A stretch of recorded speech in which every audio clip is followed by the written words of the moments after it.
क्या Indian air force ने twin engine deck based fighter programme के जो एयरफोर्स वेरिएंट है उससे खुद को बाहर कर लिया है? और क्या ऑर्का प्रोजेक्ट सिर्फ एक सपना बनकर रह जाएगा? और क्यों इंडियन एयरफोर्स बार बार राफेल और एमका पर ही फोकस कर रही है? पहले हम जानेंगे कि आखिरकार पूरे मामले की सच्चाई क्या है। जहां बात होगी TEDBF, ORCA, Rafale, Tejas Mark two और एमका की, और सब क्लियर हो जाएगा कि इंडियन एयरफोर्स का ये फैसला सही है या गलत। नमस्कार दोस्तों, आप देख रहे हैं आईने हिंदी, जहां पर हम बात करने वाले हैं एक सबसे कंट्रोवर्शियल मामले के बारे में कि क्या इंडियन एयरफोर्स ने खुद को टेडबीएफ से किनारे कर लिया है। आइए जानते हैं पहले इसी बारे में। सबसे पहले हम समझते हैं twin engine deck based fighter को। टेडबीएफ यानी कि twin engine deck based fighter, वैसे तो ये एक नेवल फाइटर जेट है जिसे खास तौर पर एयरक्राफ्ट कैरियर के लिए डिजाइन किया जा रहा है। इसका मेन काम होगा कैरियर से टेक ऑफ करना, अरेस्टेड लैंडिंग करना और मैरीटाइम स्ट्राइक मिशन और रिकॉन मिशन को पूरा करना। और यहीं से शुरुआत होती है एक समस्या की। देखिए, जब से टेडबीएफ प्रोग्राम सामने आया तो इंडियन एयरफोर्स को इसको बाय डिफॉल्ट जोड़कर देखा गया। नेवी और एयरफोर्स की जरूरतें देखिए बिल्कुल अलग होती हैं। एक तरफ जहां नेवी को चाहिए low speed stability, strong landing gear, foldable wings, corrosion resistance, तो वहीं भारतीय वायुसेना को चाहिए हाई स्पीड एंड एजिलिटी, इसके अलावा हाई एल्टीट्यूड परफॉर्मेंस और long range strike capability. Twin engine deck based fighter में जो नेवल फीचर्स हैं वो इंडियन एयरफोर्स के लिए एक्स्ट्रा वेट बन जाते हैं, जिसका सीधा असर पड़ता है थ्रस्ट टू वेट रेशियो पे, पेलोड कैरिंग कैपेसिटी पर और फ्यूल एफिशिएंसी पर। यानी इंडियन एयरफोर्स के लिए ये एयरक्राफ्ट उतना ऑप्टिमाइज नहीं है जितना कि ये भारतीय नौसेना के लिए है। अब बात करते हैं ऑर्का के बारे में, यानी omni role combat aircraft. ORCA का मतलब हम सबने आपको बताया कि टेडबीएफ का एयरफोर्स वेरिएंट ही है, और ये सुनने में अच्छा लगता है क्योंकि असल में ये रिस्की है। आपको बता दें कि रिस्की इसलिए है क्योंकि नेवल एयरक्राफ्ट को लैंड बेस बनाना आसान नहीं है। डिज़ाइन कॉम्प्रोमाइज़ काफ़ी करना पड़ता है, डेवलपमेंट टाइम बढ़ता है और कॉस्ट भी काफ़ी ज़्यादा बढ़ता है। हिस्ट्री बताती है कि ऐसे जॉइंट प्रोजेक्ट अक्सर डिले और ओवर बजट हो जाते हैं। और सबसे इम्पोर्टेंट सवाल, इंडियन एयरफोर्स चाहती क्या है? क्योंकि पहले हमें इंडियन एयरफोर्स से जानना होगा कि उनकी रिक्वायरमेंट क्या है। देखिए, अभी इंडियन एयरफोर्स की सबसे बड़ी समस्या है कम स्क्वाड्रन स्ट्रेंथ। इसीलिए इंडियन एयरफोर्स ये चाहती है कि जो राफेल फ्लीट है इसमें एक्सपेंशन हो, जिसमें 114 राफेल फाइटर आ रहे हैं। ऑलरेडी प्रूवन जो प्लेटफॉर्म है इनको सेलेक्ट किया जाए, इंफ्रास्ट्रक्चर तैयार किया जाए और वेपन इंटीग्रेशन को फास्ट जितना हो सके उतना जल्दी कंप्लीट किया जाए। यानी जल्दी इंडक्शन को यहाँ पर जो पॉसिबल बनाते हैं उन्हीं प्लेटफॉर्म को हम ध्यान दें। अब यहाँ पर तेजस मार्क टू इस समय इंडियन एयरफोर्स की प्रायोरिटी है ऑर्का से ज़्यादा। ये एक मीडियम वेट फाइटर है जो कि पुराने एयरक्राफ्ट जैगुआर और मिराज के जाने के बाद जो गैप क्रिएट होगा उसको ये रिप्लेस करेगा। इसके अलावा एमका भी इंडियन एयरफोर्स की प्रायोरिटी में सबसे ऊपर है। ये स्टेल्थ टेक्नोलॉजी ऑफर करता है, इसमें एडवांस सेंसर्स हैं और फ्यूचर वॉरफेयर की कैपेबिलिटी भी इसमें उपलब्ध है, और ये असली गेम चेंजर माना जाता है। अब डिफेंस बजट भी आपको बता दें कि अनलिमिटेड नहीं होता।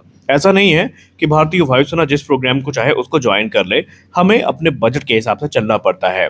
अगर इंडियन एयरफोर्स ऑर्का या टेडबीएफ में इन्वेस्ट करती है तो सेम बजट डिवाइड होगा और एमका डिले हो सकता है या तेजस मार्क टू प्रोग्राम पर इसका फर्क पड़ सकता है। इसीलिए फिलहाल इंडियन एयरफोर्स रिस्क नहीं लेना चाहती। अब नया एयरक्राफ्ट लाने का मतलब ये होता है कि सिर्फ हम विमान नहीं खरीद रहे हैं, बल्कि इसके साथ आती है नई training system, spare part supply chain, maintenance setup और सिमुलेटर। और ये सेटअप करना बहुत महंगा और टाइम कंज्यूमिंग है, जबकि राफेल जैसे एग्जिस्टिंग प्लेटफॉर्म को बढ़ाना इसके मुकाबले ज़्यादा आसान है। देखिए, जॉइंट प्रोग्राम्स की अगर हम बात करें, चाहे वो नेवी और एयरफोर्स का प्रोग्राम हो, ये अक्सर फेल क्यों होते हैं ये जानना भी आपके लिए ज़रूरी है। आमतौर पर ये देखा गया है कि दोनों की रिक्वायरमेंट काफ़ी अलग होती है, डिज़ाइन कॉम्प्रोमाइज़ होती है और डिसीजन मेकिंग काफ़ी स्लो हो जाती है। इसका रिजल्ट ये होता है कि हमें अनवांटेड डिले और कॉस्ट इंक्रीज देखने को मिलता है। और अब इसीलिए स्ट्रेटजी क्लियर है कि नेवी अपना टेडबीएफ बनाएगी और इंडियन एयरफोर्स फिलहाल अपने एमका और तेजस मार्क टू को डेवलप करेंगे। आगे चल के हम ये नहीं कह सकते कि चीज़ें हो नहीं सकती, लेकिन फिलहाल इंडियन एयरफोर्स अपनी प्रायोरिटीज़ को सेट कर चुकी है। उनका कहना है कि एक बार आप हमारे पास जो सबसे प्रॉमिसिंग प्लेटफॉर्म है वो आ जाने दीजिए और पहले आप टेडबीएफ को बन जाने दीजिए, उसके बाद हम डिसाइड करेंगे कि हम इस प्रोग्राम को ज्वाइन करना है या नहीं। तो क्या इंडियन एयरफोर्स यहाँ पर गलत है? बिल्कुल नहीं। इंडियन एयरफोर्स का ये फैसला पूरी तरीके से प्रैक्टिकल है, क्योंकि twin engine deck based fighter एक नेवल एयरक्राफ्ट है और इंडियन एयरफोर्स के लिए फिलहाल तो आइडियल नहीं है। कस्टमाइजेशन करने के लिए पहले एयरक्राफ्ट का होना जरूरी है। पहले अब आप खुद सोचिए कि 2038 से पहले twin engine deck based fighter बन के तैयार नहीं होने वाले हैं। और दूसरी बात ये है कि 2038 में अगर ये नेवी को ज्वाइन करेंगे तो आप खुद सोचिए कि इनको आर्का में कन्वर्ट करने में अतिरिक्त 2 से 3 साल लगेंगे, यानी 2040 से 41 तक ये विमान कहीं आर्का का रूप ले पाएंगे, ऐसा अनुमान है। अब आप सोचिए कि 2040-41 में क्या इंडियन एयरफोर्स एक 4.5 जनरेशन विमान पर इन्वेस्ट करेगी? कभी ऐसा मुश्किल ही लगता है, क्योंकि इंडियन एयरफोर्स ऑलरेडी क्लियर कर चुकी है कि 2040 वो समय होगा जब Indian air force mostly 5th generation या 6th जनरेशन फाइटर की तरफ शिफ्ट करेगी। तो ऐसे में ये ना तो प्रैक्टिकल लगता है डिसीजन, या ना सेंसिबल लगता है। हाँ, ये चीजें प्रैक्टिकल सेंसिबल तब होती जब हम पुरानी टाइमलाइन को लेकर चल रहे होते, जहां पर 2032 तक टेडबीएफ को ऑपरेशनल किए जाने की बात की जा रही थी। तब ये थोड़ा सेंस बनाता कि हम तकरीबन 1 से 1.5 दशक या 2 दशक तक इनको कॉम्बैट रिलेटेबल बनाए रख सकते थे।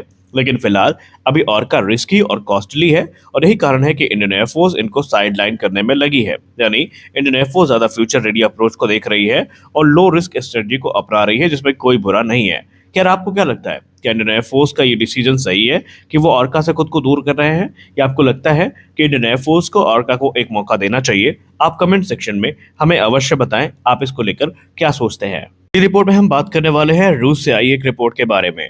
रूस ने R-37M air to air missile, जो कि अल्ट्रा लॉन्ग रेंज ऑफर करती है, इसको लेकर एक बड़ा डिसीजन ले लिया है। रूस ने भारत को R-37M मिसाइल देने की मंजूरी दे दी है, और ये चीन की PL-15 और PL-17 मिसाइल के मुकाबले एक आंतरिक समाधान के तौर पर भारत में देखा जा रहा है। अब आखिरकार इसका बेनिफिट क्या है, ये कितनी कैपेबल है, उसकी तैनाती कहाँ हो सकती है, आइए इसके बारे में बात करते हैं। मीडिया रिपोर्ट्स ये दावा करती हैं कि भारत तकरीबन 300 मिसाइल्स खरीद सकता है, जिनकी अनुमानित लागत $1.2 बिलियन की होने वाली है। मुख्य प्लेटफॉर्म इसका फिलहाल तो सिर्फ सुखोई 30 MKI ही होने वाला है, और भविष्य में कोई और प्लेटफॉर्म हो जाए तो वो बात की बात है। रेंज की बात करें तो R-37M की जो अधिकतम रेंज है ये 400 किलोमीटर है। यहाँ पर MiG-31 जैसे प्लेटफॉर्म से इसको लॉन्च करने पर 400 किलोमीटर की रेंज यहाँ पर क्लेम की जाती है। सुखोई 30 MKI से प्रभावी रेंज की बात करें तो ये 350 किलोमीटर तक की रेंज फिर भी ऑफर कर सकती है। स्पीड की बात करें तो ये हाइपरसोनिक टर्मिनल स्पीड हमको ऑफर करती है, जहां पर ये मैक्स 6 की स्पीड को टच कर सकती है। खासियत की बात करें तो ये एनिमी के जो हाई एसेट्स हैं या हाई वैल्यू एसेट्स हैं, जैसे कि उनके एवैक हो गए, टैंकर हो गए, उनको मार गिराने के लिए डिजाइन करी गई है। इसमें हमें इनर्शियल और एक्टिव रेडार गाइडेंस देखने को मिलती है, यानी कि ये मिसाइल काफी ज्यादा एडवांस भी है। इंटीग्रेशन यहाँ पर अगर बात करें तो सुखोई 30 MKI इस समय भारतीय वायुसेना में इकलौता प्लेटफॉर्म है जहाँ ये आसानी से इंटीग्रेट हो सकती है। अब यहाँ पर कुछ सॉफ्टवेयर अपडेट्स करने पड़ेंगे, जैसे कि इनका जो बार रेडार हो गया या फिर मिशन कंप्यूटर हो गया, इनमें हमें अपडेट देनी पड़ेंगी, और एक विमान में ऐसी 2 मिसाइल लग सकती है। अब ये जरूरी क्यों मानी जा रही है? दरअसल 2025 के ऑपरेशन सिंदूर से हमें एक सीख मिली कि पाकिस्तान के पास PL-15 होने से चुनौती थोड़ी बड़ी है, और R-37M से लॉन्ग रेंज इंगेजमेंट हमें एडवांटेज जरूर देगी। हालांकि भारत यहाँ पर अस्त्र मार्क 3 पर काम कर रहा है, लेकिन तब तक इसे आंतरिक समाधान के तौर पर यूज किया जा सकता है। भविष्य की योजना की बात करें तो ये एक अस्थायी समाधान है। भारत खुद के मिसाइल प्रोग्राम को आगे बढ़ा रहा है, जहां पर अस्त्र मार्क 2 और अस्त्र मार्क 3 जो कि SFDR टेक्नोलॉजी पर आधारित हैं, ये ज्वाइन करेंगी। तो इस वीडियो में बस इतना ही, मिलता है अगले वीडियो में, तब तक के लिए जय हिंद।